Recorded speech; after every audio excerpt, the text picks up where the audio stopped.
Quiero presentarles a Carmen Clara y con ella pues vamos a ir desarrollando esta conversación. Bienvenida, Carmen. Gracias Ricardo, gracias por la oportunidad y bueno, no sé por dónde quieras empezar en relación al virus de papiloma humano. Bueno, ¿qué tan frecuente te resulta ya en la consulta las infecciones por el virus del papiloma y cómo es el proceso de diagnóstico que ustedes hacen allá? En frecuencia, increíble. O sea, podemos hablar de que 9 de cada 10 mujeres pueden tener una infección activa por VPH que no lo sabe.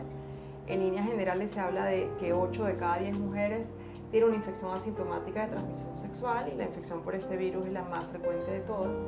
Muchas pacientes vienen únicamente a su control ginecológico y cuando hacemos la citología, el cuello luce sano, que el cuello es esa parte del aparato genital donde tomamos la muestra, y cuando hacemos la colposcopia, esto es que aplicamos un ácido en el cuello, se hace evidente una lesión que está ahí, que la paciente no había tenido ningún síntoma, que tenía incluso citologías previas normales, pero la lesión está evidente. Entonces, ahí te doy ese ejemplo clásico y típico en la consulta de que la paciente no tenía idea que tenía una infección, incluso la infección no se expresa en la citología y eso ha sido como una gran limitación de la citología a lo largo de los años en su capacidad, en su sensibilidad para detectar estas lesiones y bueno, que fíjate que no solamente va a ser la citología el procedimiento a través del cual puedes hacer la pesquisa, sino también es la colposcopia. Es cuando haces el análisis visual del cuello uterino aplicando determinadas sustancias que te permiten realzar la presencia de una eventual lesión que incluso la misma citología no te va a dar positiva en un momento dado. ¿Es así? Definitivamente. Nosotros acá en Venezuela tenemos mucho esa escuela europea de que hacemos dentro de la consulta ginecológica la colposcopia.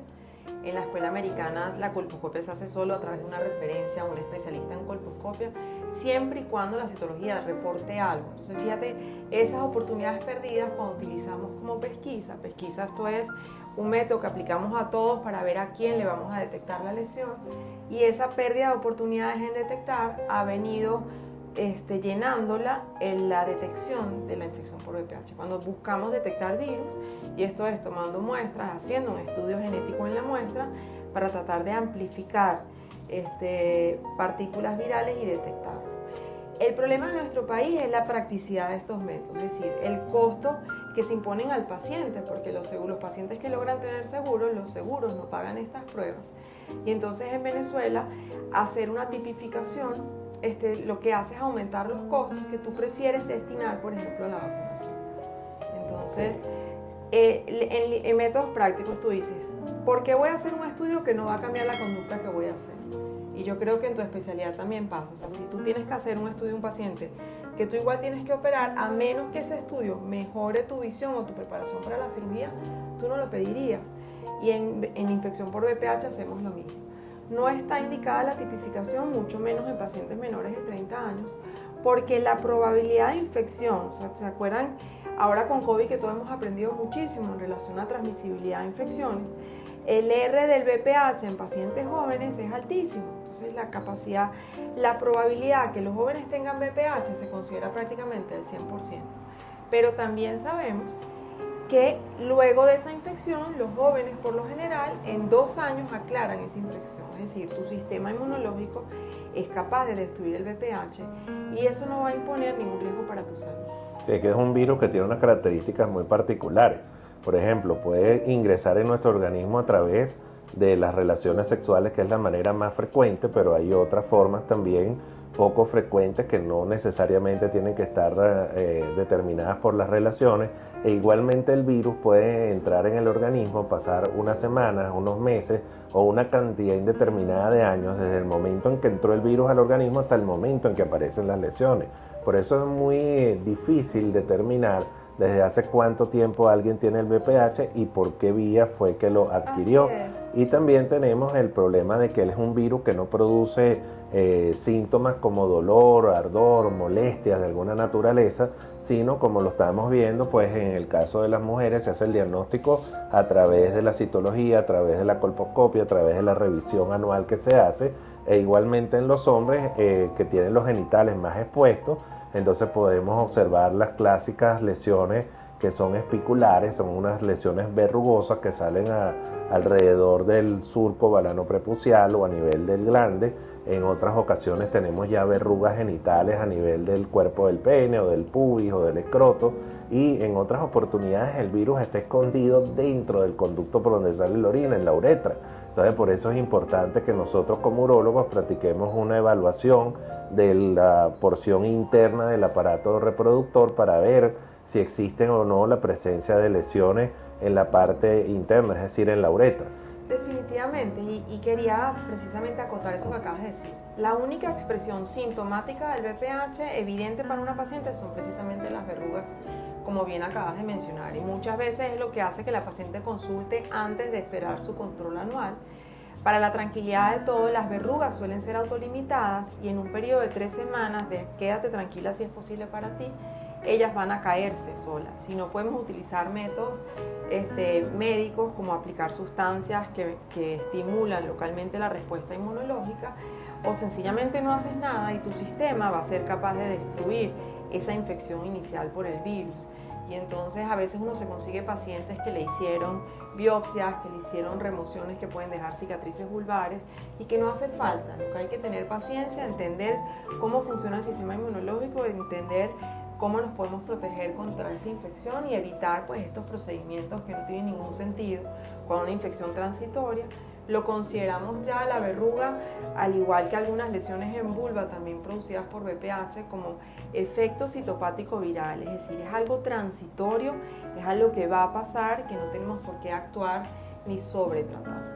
Bueno, fíjate que el problema que siempre nos preocupa mucho con respecto al BPH es su capacidad de producir cáncer, es un virus oncogénico. Entonces de allí la necesidad de que si una verruga, una lesión de esta se ha permanecido durante el tiempo, o estamos observando cambios a nivel de la citología, en el sentido de que se está produciendo una lesión ya premaligna de la zona, pues es necesario intervenir. Allí ustedes tienen una serie de procedimientos que hacen a nivel del cuello del útero, a nivel de la región vulvar. Háblanos un poquito acerca de eso. Claro, fíjate, el problema también es que extrañamente pueden producirse verrugas por virus no oncogénicos como el 6 y el 11. O sea, puede pasar que pueda haber una producción de verrugas por un virus oncogénico, o que puede estar acompañada de esa infección, porque es mentira que si yo tengo BPH voy a tener un solo BPH, probablemente pueden haber varias cepas en conjunto. Además, en la medida que yo tengo más relaciones, más parejas sexuales, pues voy a tener también más probabilidad de infectarme con nuevas cepas. Entonces yo pudiera en un momento determinado tener varias cepas. De ahí la importancia de la consulta. No estoy hablando que cuando tengas verrugas no debes consultar, sino que tenemos que tener calma, no necesariamente tenemos que ir a tratar. A veces solo esperando a la paciente se le caen las verrugas, pero hay que examinar, como me comentabas, hay que ver el cuello uterino, hay que ver la vagina, que afortunadamente es el órgano del aparato genital donde es más infrecuente las lesiones malignas producidas por BPH. La vulva ha tenido un cambio. ¿Por qué? Porque ha cambiado la conducta sexual en el mundo occidental, las mujeres son más abiertamente sexualmente activas, la mujer madura que se divorcia vuelve a tener parejas sexuales, muchas veces parejas en edades menores, lo que la pone a esa mujer en riesgo de adquirir BPH. Y entonces cuando hablamos de que la vacunación, y ahí quisiera que fuésemos más adelante, ¿no? ¿A quiénes vamos a vacunar y cuándo? Entonces, eso está cambiando. Afortunadamente hay estudios en campo en los países que tienen los recursos para hacer estos estudios, para entender hasta qué edad tenemos prevalencia de BPH, hasta qué edad debemos y podemos vacunar a quienes podemos ofrecer el beneficio de la vacunación. ¿Y cuál es la diferencia entre la vacunación y lo que ocurre en la respuesta de la persona que se infecta? Nuestro sistema inmunológico se defiende del BPH a través de una respuesta celular. Mis células inmunológicas, bien sean los linfocitos T, macrófagos, que te gusta hablar de los guerreros y de estos batallones que salen a luchar, y esos productos que utilizamos localmente buscan precisamente reforzar esa respuesta celular, pero no deja una memoria inmunológica. Lo que permite dejar memoria es precisamente la vacunación. La vacunación va a hacer que la persona que la reciba produzca anticuerpos que la van a ayudar a defenderse de futuras reinfecciones. Y hay una teoría muy interesante que aún vamos a necesitar años para digamos, entenderla bien, de que probablemente en esas pacientes que ya tienen BPH y que han tenido lesiones de alto grado asociadas a BPH, esto es, lesiones con un potencial de convertirse en cáncer, la vacunación en estas pacientes pudiera permitir que ese BPH que se reactiva, como tú mencionabas, que tú puedes tener un BPH 10 años ocultos y de repente por otra condición se reactiva, ese BPH que se reactiva no es capaz de infectar a las células que tiene alrededor gracias al efecto de la vacunación. Pero esto todavía es completamente teórico, tomará tiempo poderlo evidenciar, pero de ahí es lo fascinante del campo de la vacunación, y que si bien ha habido un corte en las campañas de vacunación a raíz de la pandemia, también se ha avanzado muchísimo en relación a conocimiento de inmunidad. Fíjate, más o menos ¿de hace cuánto tiempo existe la vacuna para combatir el VPH? Oficialmente, para combatir, la vacuna sale para prevención de cáncer de cuello uterino en el año 2006. Okay. Luego, más o menos 10 años después, sale la vacuna de 9 cepas. Las primeras vacunas eran de 4 y 2 cepas. En Venezuela tenemos disponible de 4 y 9. La de 2 cepas no ha tenido distribución nacional. Cuando hablas de cepas, para que nos entiendan aquellos que nos están escuchando. Cepas o serotipos. Son tipos de VPH. Imagínense una familia grandísima con hermanos, primos, abuelos, tíos. De esa gran familia se considera que 100 son capaces de producir lesiones en los humanos y se distribuyen en mucosales y cutáneos. Es decir, ese virus que nos produce los cadillos, las verrugas plantares, la gente que habla de que tiene un cadillo en los dedos, son VPH, pero son VPH cutáneos. Y están los VPH mucosales, que le gustan, como su nombre lo dice, las mucosas. Y es el VPH que contamina y que infecta la mucosa oral, que está relacionado al cáncer orofaringio, cuando podemos hablar de los cánceres que producen los VPH. Es el cáncer el VPH que produce lesiones en el cuello, en la vagina, en la vulva, en el ano. En el pene. En el pene. Entonces, esos son VPH mucosales. De esa gran familia de VPH mucosales, hay unos pocos que producen y que se han relacionado con cáncer. Y el impacto de este VPH en el cáncer es que solo en Latinoamérica, según la Organización Mundial de la Salud, 14% de los cánceres son de origen infeccioso. Y de ese 14% hay 2 virus que ya tienen una vacuna disponible, como es el virus de la hepatitis B, que está relacionado con el cáncer hepático, y el virus del papiloma humano, que está relacionado con estos cánceres que acabamos de mencionar. Y el problema para América Latina es el impacto que produce el cáncer de cuello uterino. Están las primeras 5 causas de muerte en la mujer, en nuestro país está en el 4º lugar, pero con una incidencia en una mujer entre los 35 y los 45 años, estamos hablando de mujeres en edad súper reproductiva, con niños muchas veces en edad escolar. Una mujer que fallece por cáncer de cuello uterino es un problema social. Es una tragedia. Es una tragedia no solo familiar, sino para la sociedad en donde esa mujer se desenvuelve. Y el pico, definitivamente, y el pico de incidencia de muerte en Venezuela es de 45 a 54. Estamos hablando todavía de mujeres muy jóvenes. Y ese es el problema de salud que impone para los países en desarrollo. La Organización Mundial de la Salud tiene una campaña de eliminación del cáncer de cuello uterino. Para esa campaña tú tienes 2 grandes estrategias, que es una, erradicar el virus. ¿Por qué? Porque el virus es un factor necesario pero no suficiente. Es decir, yo puedo tener VPH y morir con VPH de forma asintomática, y puedo tener VPH pero con otros cofactores que van a favorecer que ese VPH se quede. Recuerden que habíamos dicho que en 2 años usualmente todas las personas no vacunadas suelen eliminarlo, pero en un porcentaje muy pequeño, que se habla de alrededor de 2 de cada 100, ese VPH logra persistir y requiere al menos 10 años para producir cáncer. Es decir, que esa persona estuvo 10 años fuera de una consulta médica para que pasara todo eso que pasó.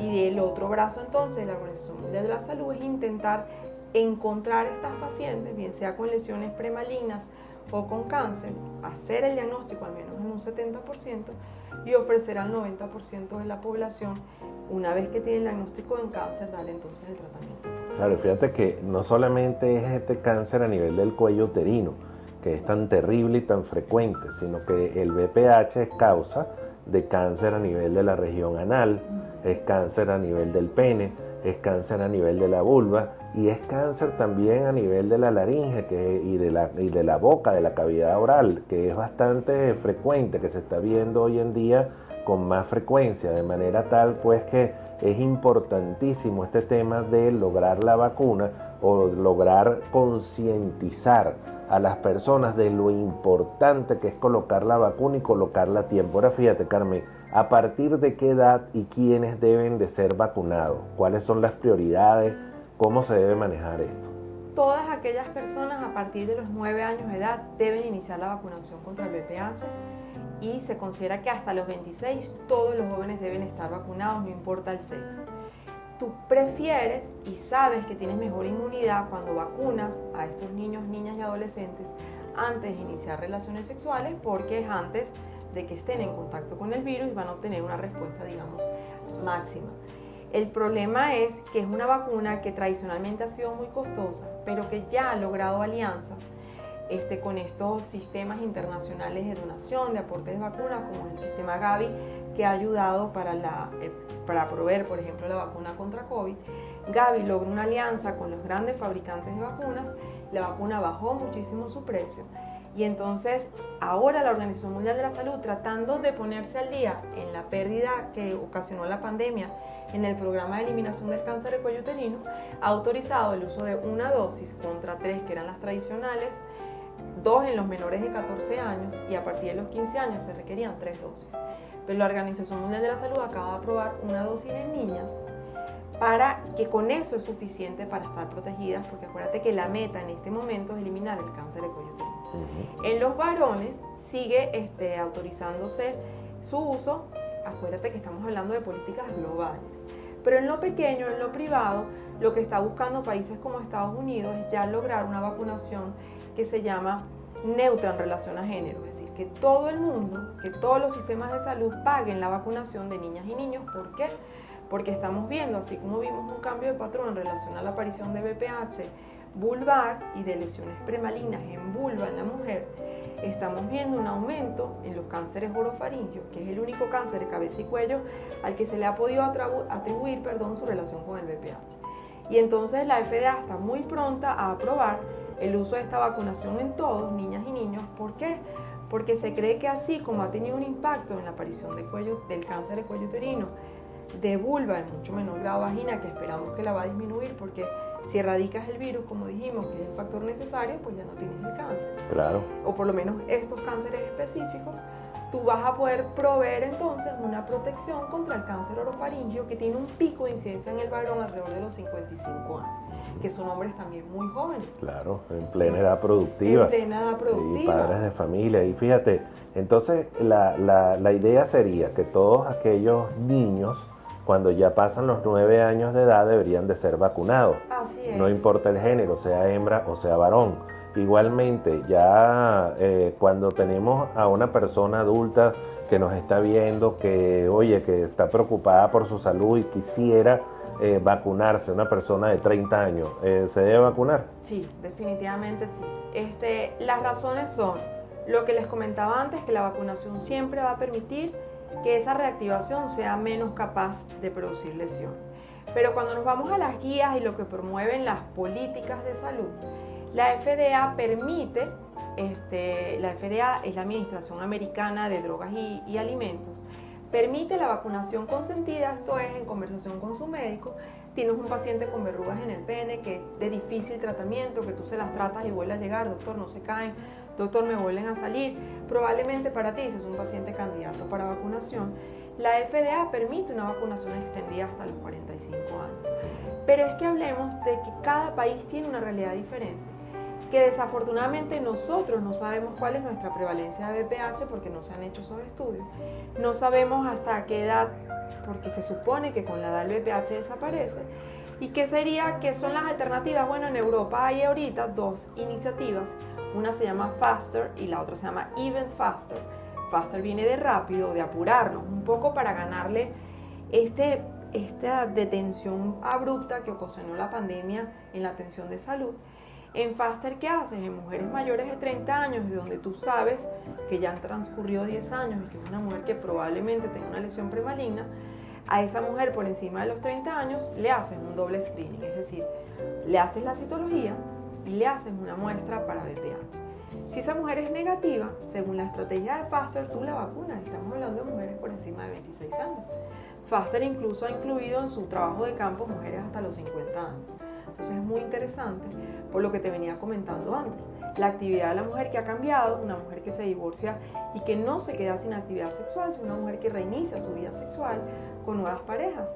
Es una paciente que se va a exponer a nuevos BPH. Entonces estamos buscando y esperando la evidencia para ofrecerle respuesta a esta paciente que nos puede estar viendo y dice, bueno, tengo 45 años, estoy en ese límite que recomienda la FDA, yo me pudiese vacunar, y lo que te decía otra vez, sí. Y otra población muy interesante, para terminar en relación a Even Faster, disculpa, Even Faster está tratando entonces de aplicar también esas estrategias de vacunación, citología y muestras incluso en aquellas pacientes que tengan lesiones positivas, porque ellos lo que piensan es, bueno, si la paciente me dio VPH positivo, ¿la vacuno o no la vacuno?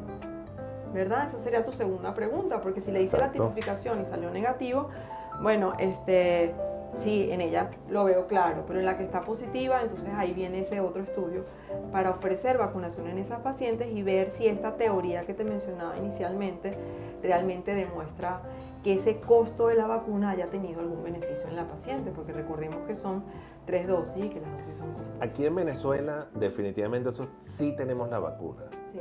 ¿Cuál es el costo que pueda tener esta vacuna hoy en día aquí en nuestro país? Tenemos 2 vacunas. La vacuna tetravalente, que protege contra 4 cepas, 16, 18, el 6 y 11. Y tenemos la nonavalente, que protege contra estas 4 cepas y 5 más. La tetravalente, además, tiene una protección cruzada contra el VPH31, que es el tercero más frecuente en los oncológicos. ¿Cuál es la que tú recomiendas? La que puedas pagar, la que esté disponible. Lo mismo que COVID, lo que queremos es erradicar el VPH. ¿Cuál es el costo que tiene la vacuna? La tetravalente 80 la dosis es como yo la ofrezco. Hay otros centros de vacunación que las personas pueden acercarse y preguntar. Yo no tengo la nonavalente, sé que se consiguen otros centros de vacunación, estos centros especializados en la ciudad de Caracas, y ellos pueden ver ese costo antes de la pandemia hasta alrededor de 290 por dosis. Ok, fíjate, ¿y la vacuna es una dosis, 2 dosis, 3 dosis? ¿Cuántas dosis son y cada cuánto tiempo deben de colocarse? En un periodo de 6 meses, las 3 dosis en todas esas personas por encima de los 15 años de edad. Por debajo de los 15 años tenemos esta nueva recomendación de la Organización Mundial de la Salud de una dosis para las niñas, pero en el varón se mantiene las 2 dosis. El intervalo de las dosis. Una hoy en el caso que necesites 2 dosis y la segunda a los 6 meses. Y en el caso de las 3 dosis para los mayores de 15 años, una hoy, la segunda a los 2 meses y la tercera a los 6 meses de la primera dosis. Okay. O sea que en 6 meses tú completas tu esquema de vacunación y hasta la fecha no requieres otro refuerzo a lo largo de la vida. La vacuna se coloca por vía subcutánea, intramuscular, es tomada. ¿Cómo se administra la vacuna? Se administra en el brazo, siempre hago así porque soy derecha, en el brazo no dominante. Ajá. Es intramuscular, es una vacuna fría como la mayoría de las vacunas, entonces realmente el dolor es la aguja muy delgada y el dolor lo produce el frío. Eso rápidamente se le quita al paciente. ¿Qué puede esperar en reacción? Ahorita que estamos todos como acostumbrados a la vacunación, es la molestia en el brazo que puede durar 1 o 2 días. Algunas personas han tenido como sueño. Realmente no he tenido ninguna otra reacción secundaria. Hubo un adolescente que hizo una reacción alérgica y por recomendación de su pediatra se suspendieron las siguientes dosis porque se tiene una precaución en aquellos pacientes alérgicos al huevo. Ok. Y fíjate, una persona que ha sido diagnosticada con VPH, que lo tiene, que sabe que está allí ese problema, ¿esa persona también se debe vacunar? Sí, definitivamente sí, porque si es una persona que tiene una lesión persistente con VPH, se ha visto que ellos tienen una mayor probabilidad de recurrir en lesiones. Entonces hay un estudio publicado en el 2018, se llama el estudio Esperanza, en Italia, y se aplicó la vacunación en pacientes con lesiones de alto riesgo y pacientes incluso con cáncer microinvasor. Y en esas pacientes, incluso aun cuando esta vacuna es preventiva, logró disminuir la probabilidad de recurrencia. Ok. Bueno, entonces como pueden ver, lo que hemos conversado hoy, el virus del papiloma humano es un virus peligroso. Es un virus capaz de producir cáncer en diferentes partes de nuestro cuerpo. Donde es más frecuente es en el cuello uterino. Puede producirlo también a nivel de la región vulvar en la mujer, de la región anal, en el pene del hombre, y también es capaz de producir lesiones a nivel de la orofaringe, es decir, de la cavidad bucal. para este virus tan terrible, tan nocivo, que trae tantas tragedias en las familias de todo el mundo, tenemos la buena noticia de que existe la vacuna y es una necesidad de que todas las personas entiendan hoy en día que es muy importante para prevenir el virus la administración de la vacuna, como lo hemos hablado hoy junto a la doctora Carmen Mantellini.